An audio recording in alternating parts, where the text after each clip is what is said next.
Have you ever noticed how so many organizations, I mean, communities, even businesses, they just seem to get stuck? Oh, absolutely.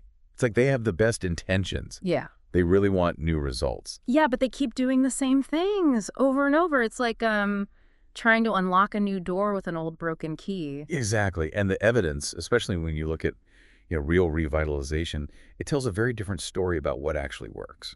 So today we're doing a deep dive into some sources that really try to tackle the code of revitalization. hmm Now, the material, it does focus a lot on churches, but I want to be really clear up front. The insights here, they stretch way beyond that specific context. They really do. These are principles that apply broadly. Our mission here is to pull out those key nuggets of knowledge. How do you transform any stagnant group? Could be a team, a nonprofit, a community thing. Or even a local club, yeah. Turning it into something vibrant, growing, impactful. And the core problem we're going to unpack is just that. Why do so many groups stay stuck? Right. And often it's not really about a lack of effort. It's more like a choice, isn't it? A choice for what? Comfort. Yeah, exactly. Comfort and tradition, maybe, over actually being effective and reaching outwards. It's that painful truth. Keep doing the same things. You'll get the same results.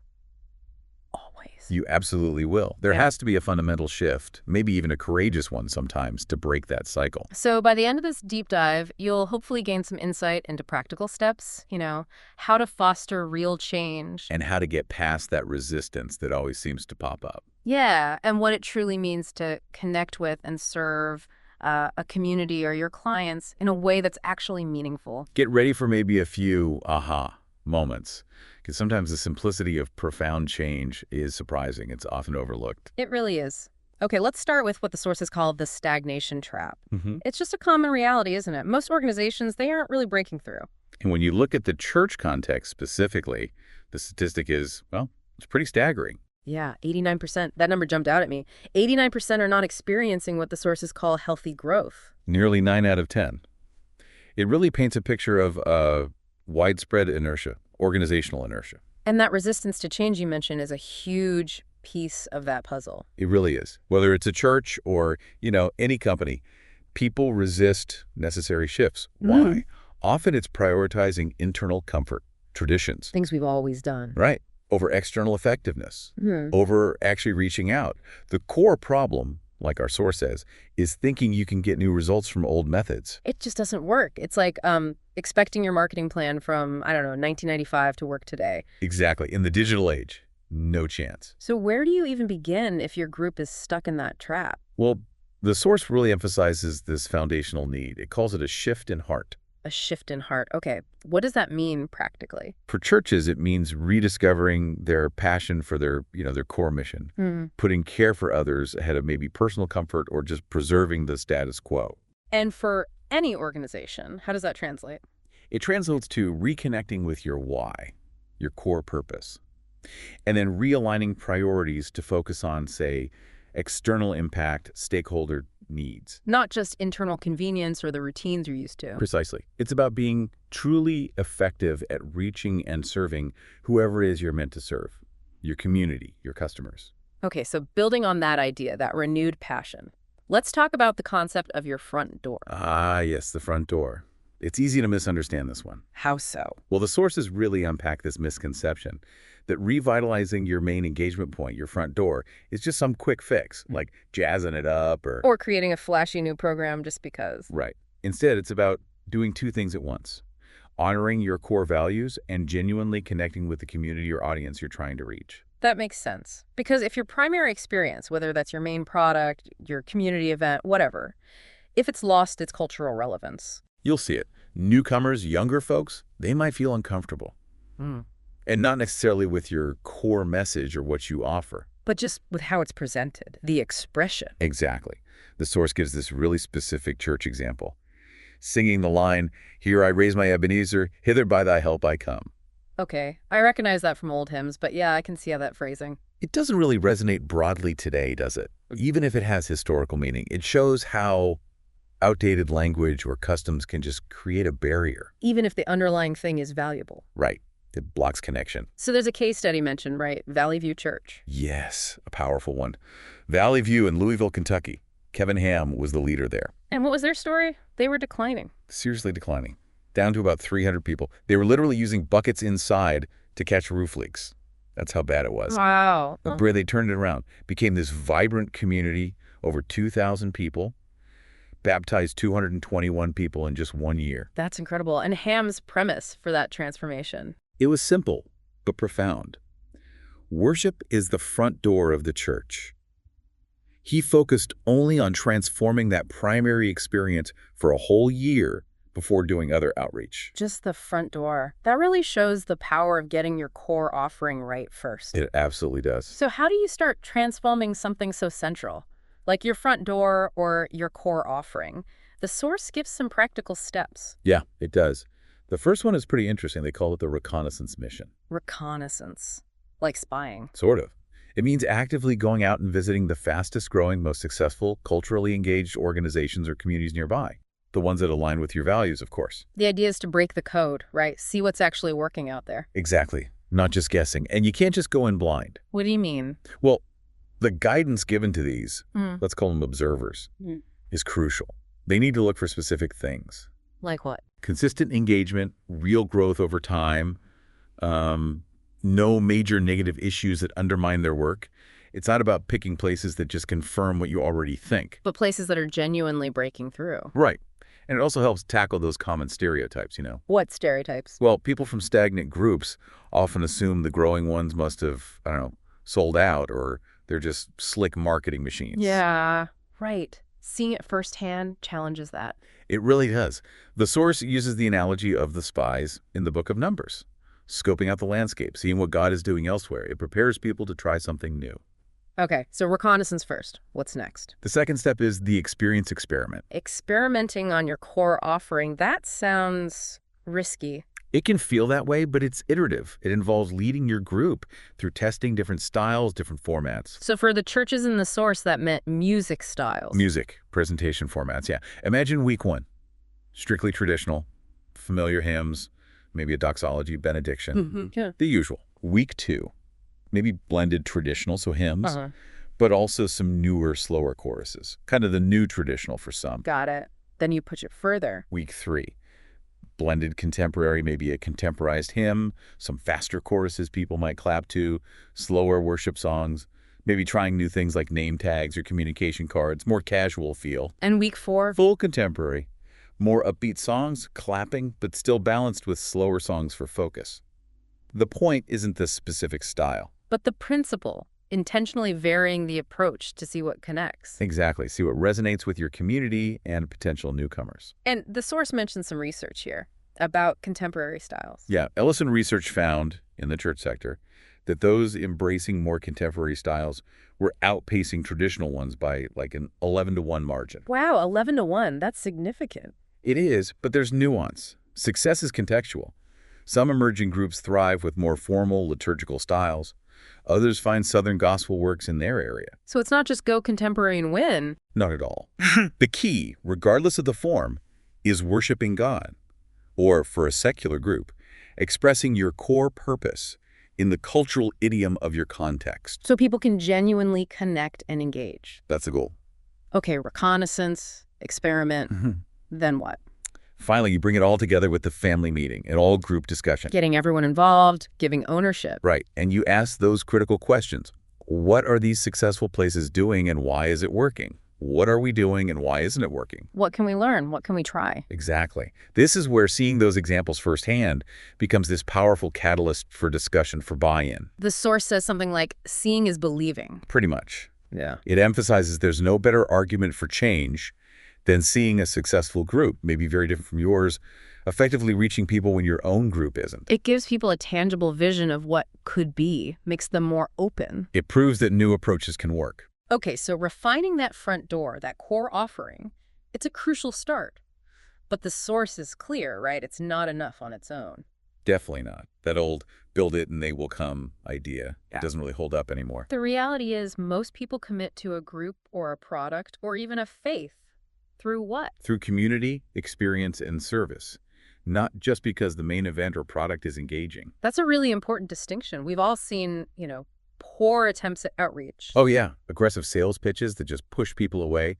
Or in the church context, maybe those turn or burn signs. Exactly. Things that discourage your own people and repel newcomers. They rarely work, drain resources, and just make everyone uncomfortable. So what's the better way? The source talks about 3 pillars for, let's call it, relational engagement. Right. Pillar 1 is organizational vision. Meaning? A group's vision for outreach needs to see itself as a missional agent, something bringing life, transformation to its community or market. So outreach isn't just a task, it's core to who you are. Precisely. Engagement becomes a journey in community. Newcomers, new clients, they make that commitment decision in a safe, welcoming place. It's identity, not just strategy. Okay, vision first. Pillar 2. Inviting guests. This is where that invest and invite idea comes in. Invest and invite. Yeah, teaching your members, your employees, whoever, to build genuine relationships first. Then invite them to consider the organization, the church, the product. Personal connections are key. The source mentions Gary Poole's 3 habits. It does as a resource for that idea, but the principle is universal. Relationship first. It's also about building general awareness in the community. Right. Maybe servant leadership, targeted mail, local media. And there was an example, Hope Baptist in Las Vegas. Yeah, Pastor Vance Pittman there. He understood Vegas is transient. People move there. They don't know anyone. They're disconnected. So Hope Baptist focused on being a place to connect. Exactly, a place for genuine connection. And importantly, these strategies, they work best over time.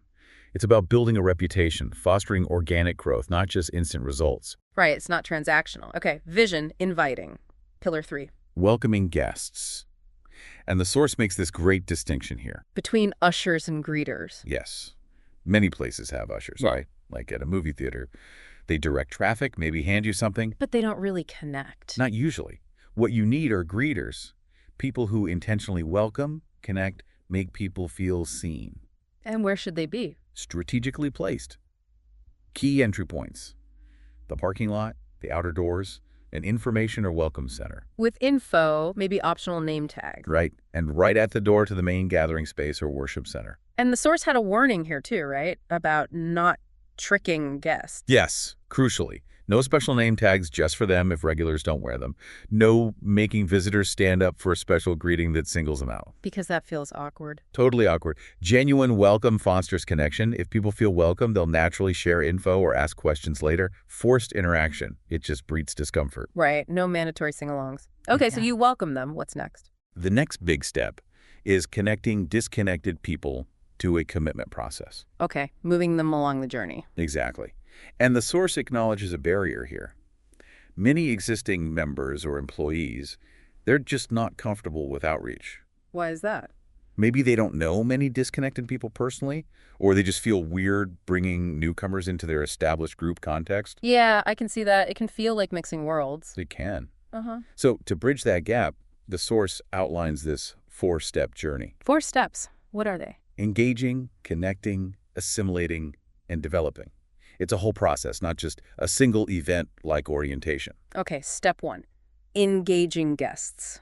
We touched on this, but it bears repeating. First impressions happen fast, often before the main event even starts. And they're influenced by? Friendliness, the atmosphere, the vibe of the main experience, how relevant the message or offering feels. How you welcome them is huge because people often arrive expecting it to be, unfriendly or boring. Okay, engage them first. Then connecting guests to community. Right. Most organizations, especially if they're bigger, are just too large for deep connection in the main gathering. So you need to move people from that big room. Into smaller, more intimate groups. Project teams, small groups, whatever fits. But it's a tightrope walk. Tightrope, meaning don't push too fast, don't wait too long. Exactly. Too fast, you overwhelm them. Too slow, you lose them. So what helps? Practical steps. Things like info cards they can fill out if they want to. Follow-up communication, like a letter from the pastor or CEO. Starting with really non-threatening groups or activities on-site first. Like an introductory class or a short project. Yeah. Then, once relationships start forming there, those groups can maybe move off-site or tackle deeper projects. Makes this step feel smaller, less intimidating. Okay, engage, connect. Next is assimilating attenders to membership. Or full participation, yeah. This involves 2 key commitments. Which are? Commitment to the core values or mission, and commitment to the organization itself, the community. And the source mentions an onboarding or membership class here. Yes, highlights its vital role. It should teach the fundamentals, the why behind what you do, the core values. And importantly, it should instill a healthy view of what it means to be an active participant, part of the team. It's way more than just adding a name to a list. It's about shared responsibility. Absolutely. Empowering people. Okay, final step, developing members for maturity. Or ongoing growth, right. Right. The focus shifts here from just getting that initial decision or sign up. To actual discipleship or development. Exactly. Now, Yeah. a lot of development happens organically through relationships and doing the work. But organizations also need an intentional post-onboarding strategy. To make sure people keep growing. Yeah, ensuring members encounter good teaching or training on key habits, consistent engagement, participation, ongoing learning, contributing back, building capacity and commitment over the long haul. That makes sense. It's a whole pathway. Now, to make this all concrete, there's that real-world example, Summit Church. Yes, Summit, Yeah. Pastor John Davis. They struggled for years, apparently. Couldn't gain momentum, couldn't even get property bought. And the breakthrough came from. A student, just a simple question. Why don't you bring church on campus? Wow. Meeting people where they are. Literally. Exactly. Yeah. And it led to this huge missional transformation. Summit partnered with the college, their core group doubled, then tripled. Hundreds of students started coming to services held right there in a campus chapel. That's amazing. And they even developed a global mission strategy out of it, connecting with international students who found community there. That's a fantastic example of connecting passion with purpose. Summit ended up truly multicultural too, right? Yeah, something like 20–25% non-Anglo members. For John Davis, who used to be a college football coach, breaking the code meant shifting to this missional ministry on the campus, bringing the leader, the community, the organization's purpose all together right there. It perfectly shows how adapting deeply to your community's context is just, well, it's key to unlocking that growth. Absolutely key. So as we wrap up here, let's maybe circle back to the core lesson from this deep dive today. Breaking through that stagnation, it isn't about just doing more of the same old thing, maybe harder. No, it's about a fundamental shift, moving away from just internal comfort tradition. Towards intentional, outward-focused engagement. And rooted deeply in what the source calls a missional heart. Right. It's not just a strategy you tack on. It's a way of being, a core orientation. Which leads us perfectly into that provocative thought for you, the listener, to chew on. Doesn't matter what your role or organization is. Ask yourself this.